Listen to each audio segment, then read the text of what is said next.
Now, there is a bit of our argument going on between the people who are pro EV and pro internal combustion engine. And the argument the people on the pro EV side are making is the fact that the people on the I side are so against it is because of the fact that it's a new change, and change is difficult for people to accept, and it take time. And a lot of comparisons they're making with this shift from electric motors to internal combustion engines to electric motors is the fact that we were in the past we were using manual transmissions, and then we changed that to automatics, and people really didn't like that a lot. And even today people don't like that. And sure, there are some people that are hardcore manual guys, and they're saying that they refuse to accept the automatic. But my take on that is, I mean, the shifting from manual to automatic kind of did make sense, because as the engines keep getting more and more powerful, you want to be able to use that power to the max, right? The 800 horsepower, 1000 horsepower cars. And in order to use that in a max, you need to change the gears quickly and properly to get the most performance and speed out of it.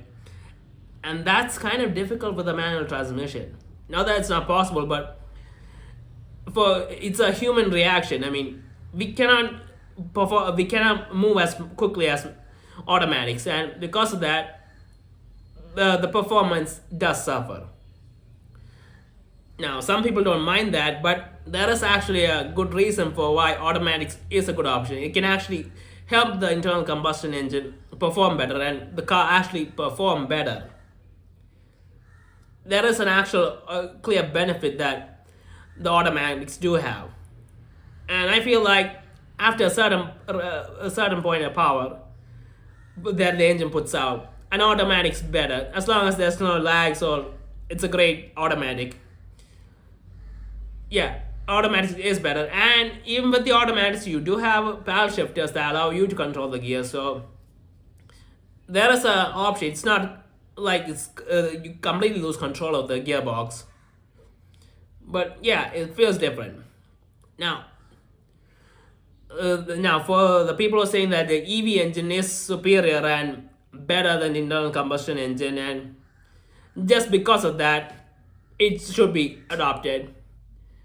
I don't agree with that. Now, for emissions and the environment and all that stuff, fine. But just purely on the fact that it's better uh, at performance, I don't with that. Because I mean, the EVs have instant torque, and that's something ice engines cannot do. And it can move super quickly, very easily.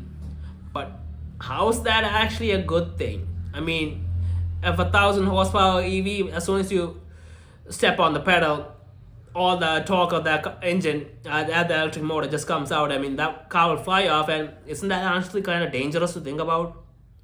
I mean, with the internal combustion engine, as powerful as it is gonna take some time to get that power up there, and that is enough for the driver to adjust and react, or someone uh, to get out of the way in case of any risky situations.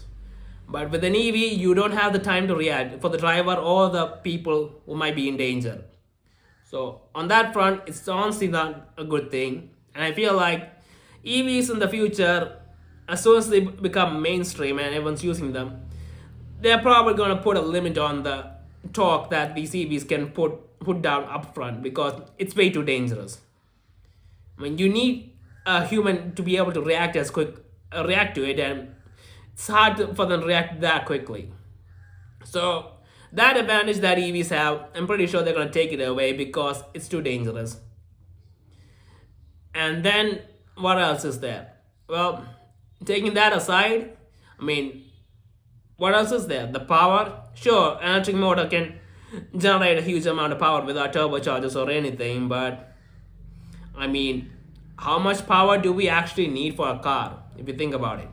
Sure, it's fun to think about 1,000 horsepower cars and 2,000 horsepower cars with turbochargers and all that stuff, but 1,000 horsepower cars, 2,000 horsepower cars, 2,000 horsepower cars, and all that stuff, but I mean, how much power do we actually need for a car if you think about it? Sure, it's fun to think about 1,000 horsepower cars and 2,000 horsepower cars with turbochargers and all that stuff, but How much horsepower does the average person honestly use? I personally feel like, uh, depending on the size of the car, if it's a big SUV, honestly, power cap of after 400 horsepower, I don't really see any usability that you actually use on a daily basis. Sure, it's fun to have, but it's not usable. So, an electric motor generating a huge amount of power versus an internal combustion generating a huge amount of power. Both those things, there's really no point to it. So there's no need for an electric motor that can produce that kind of power because that's not actually usable. I mean, the internal combustion engines will create that power just for the fun of it. It was not necessary. They could have stopped at any time. But it was fun, a fun spec to have. If you want, you can push on and create that kind of power. So there's no argument in terms of power. And what else is there? I guess it's maintenance. Sure, I guess maintenance is something. I mean, I don't think the electric motors have any maintenance issues like the internal combustion engines. The internal combustion engines need oil changes and small changes here and there. Not sure if electric motors have anything similar to that. Don't think so. But all that stuff all those stuffs are minor changes. And if you think about it, both EVs and ICE engine cars are gonna need a lot of maintenance anyway. I mean, regular maintenance is necessary for a lot of the brakes and the battery and coolant and all that stuff. Well, I don't know if EVs have coolant, but still, cars are gonna have maintenance. There's no way of getting rid of that. So if you're doing the maintenance for that, you can might as well do the maintenance for the oil change and something, and that's generally done together a lot of the time. So it's not like you're taking extra amount of time to do all this stuff, and that's not really a big issue that people have. So because of that, an EV just being superior to an ICE vehicle doesn't really relate to me. The environmental advantages I'll accept, but other than that, the fact that the technology is so superior that there's no way that it shouldn't be the main thing. It's not that really that there. I mean, sure, it's a bit better, but it's not so much better that it's absolutely essential. Like the manual and the automatics, after a certain power point, you need the automatic, and it was essential, but this isn't something that's honestly essential in usability of these cars. So, yeah, the argument doesn't really stand, and I feel like in combustion engines, if they do manage to find a way to create an alternative fuel or something that can prevent all these problems with the environment, I feel like combustion engines are going to make a huge comeback, at least in the sporty cars. Because, well, they are proven technology and they've been around for what, a century or something. So I don't think you can get rid of them if the environmental issues are solved. But we don't know what's going to happen with that. So let's wait and see, I guess.